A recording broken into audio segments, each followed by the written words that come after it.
Spina bifida. Définition. La spina bifida est une malformation congénitale de la colonne vertébrale et de la moelle épinière, apparaissant durant la 3e ou la 4e semaine de grossesse. Durant la première semaine de grossesse, la moelle épinière et la colonne vertébrale se développent à partir du tube neural. La spina bifida est donc due à un défaut de ce tube neural. Si ce dernier ne se referme pas sur toute sa longueur, il persistera par la suite une ouverture dans la colonne vertébrale, engendrant une spina bifida. Dans la plupart des cas, cette ouverture de la colonne vertébrale se situe au bas du dos.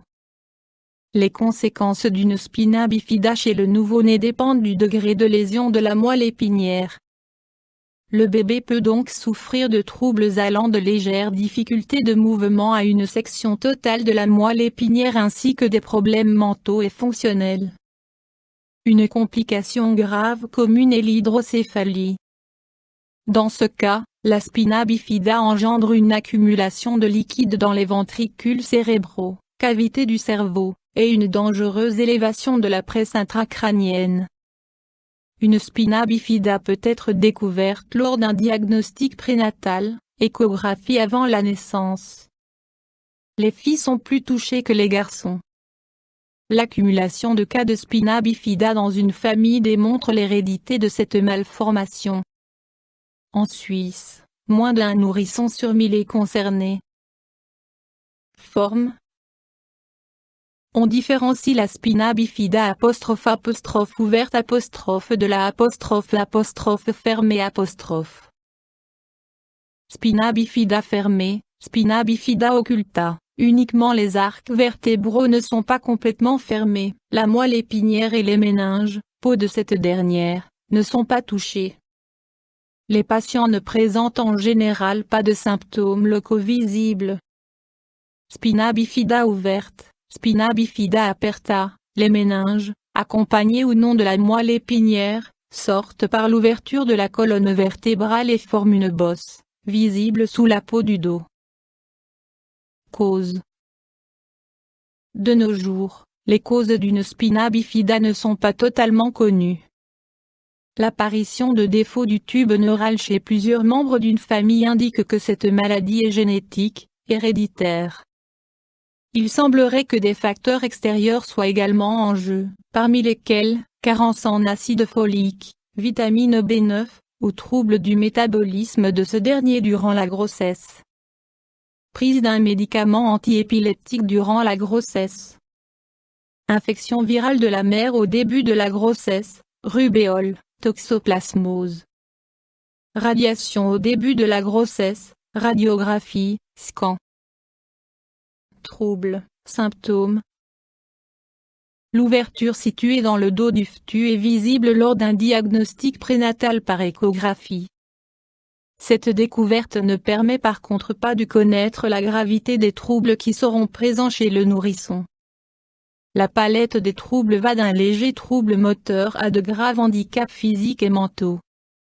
Les troubles dépendent de deux choses: à quel niveau, hauteur, de la moelle épinière se situe l'ouverture, et quelle zone, surface, de la moelle épinière est touchée. Dans la plupart des cas, la malformation se situe dans la région inférieure de la colonne vertébrale, vertèbres lombaires et sacrales. Les vertèbres cervicales et thoraciques sont rarement touchées. Les séquelles typiques sont paralysie musculaire, parésie. Perte des sensations de la douleur et du toucher. Paralysie de la vessie et de l'intestin, engendrant une incontinence urinaire et barre oblique ou fécale, ainsi qu'une infection urinaire pouvant causer des dommages aux reins. Malformation et déformation des articulations, exemple, luxation de la hanche, pied-bot. Une colonne vertébrale ouverte favorise une infection cérébrale, exemple, méningite. Environ 80% des cas de spina bifida développent une hydrocéphalie, pouvant, si elle n'est pas soignée, causer de graves lésions cérébrales, exemple, épilepsie, ou la mort. Examen, diagnostic. Échographie prénatale, permet de découvrir l'ouverture dans la colonne vertébrale. Examen prénatal du liquide amniotique, les valeurs de 2 enzymes spécifiques sont élevées en cas de spina bifida. Analyse sanguine prénatale, le triple test permet de découvrir dès la 16e semaine de grossesse 80% des ouvertures de la colonne vertébrale. La dimension précise de l'ouverture ne peut être mesurée par le médecin qu'à la naissance, bosse visible sous la peau du dos. Clarification supplémentaire via test neurologique, radiographie, imagerie par résonance magnétique, IRM.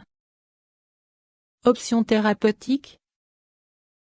Une spina bifida n'est pas soignable. Les troubles neurologiques sont donc définitifs. Beaucoup de patients sont dépendants à vie d'une prise en charge médicale. Le but de la thérapie est de maintenir autant que possible l'autonomie et la mobilité du patient, ainsi que d'éviter les complications. La thérapie varie selon la gravité de la malformation. Afin d'augmenter les chances de survie du nouveau-né, les chirurgiens en neurologie et en pédiatrie effectuent, si nécessaire, une opération chirurgicale microscopique dans les 24-48 heures suivant l'accouchement. Par la suite, des opérations chirurgicales orthopédiques et barobliques ou plastiques peuvent avoir lieu. Hydrocéphalie, au moyen d'un cathéter, le liquide cérébral est détourné vers le péritoine, vidant ainsi les ventricules cérébraux. Lors d'un trouble de la vidange de la vessie, il y a un risque d'infection urinaire, pouvant à son tour causer des dommages aux reins. Afin d'éviter cela, le médecin a le choix entre des médicaments, un cathéter urinaire ou une opération chirurgicale. En cas de déformation articulaire, le patient suit souvent à vie un traitement de physiothérapie ou d'orthopédie, souliers spéciaux, corsets, attelles. Des programmes, spécifiques aux enfants, les aident à se développer en fonction de leurs capacités. Complications possibles. Malgré les opérations chirurgicales orthopédiques et plastiques, des dégradations neurologiques et des complications tardives ne peuvent pas être évitées. Complications tardives possibles. Inflammation de la moelle épinière et méningite. Inflammation des reins.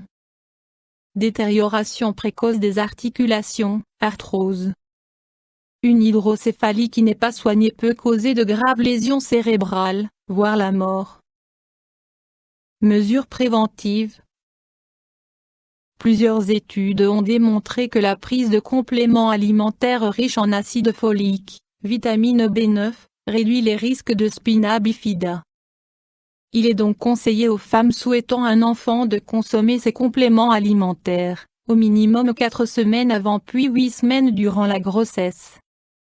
En guise de prévention contre des défauts du tube neural, les femmes désirant une grossesse devraient consommer 0,4 mg d'acide folique par jour.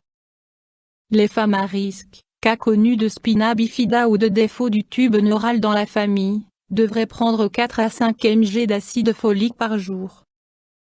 Comme les causes ne sont pas totalement connues, il n'existe pas de méthodes préventives efficaces à 100%. Le diagnostic prénatal d'une spina bifida permet aux parents, avant une naissance éventuellement lourde de conséquences, de réfléchir s'ils souhaitent mettre un terme à la grossesse. Étant donné que la grandeur de la malformation et la gravité des handicaps mentaux et barobliques ou physiques ne peuvent être précisément connus qu'à la naissance, il s'agit d'un choix extrêmement difficile pour les parents. YouTube Dr Alabé.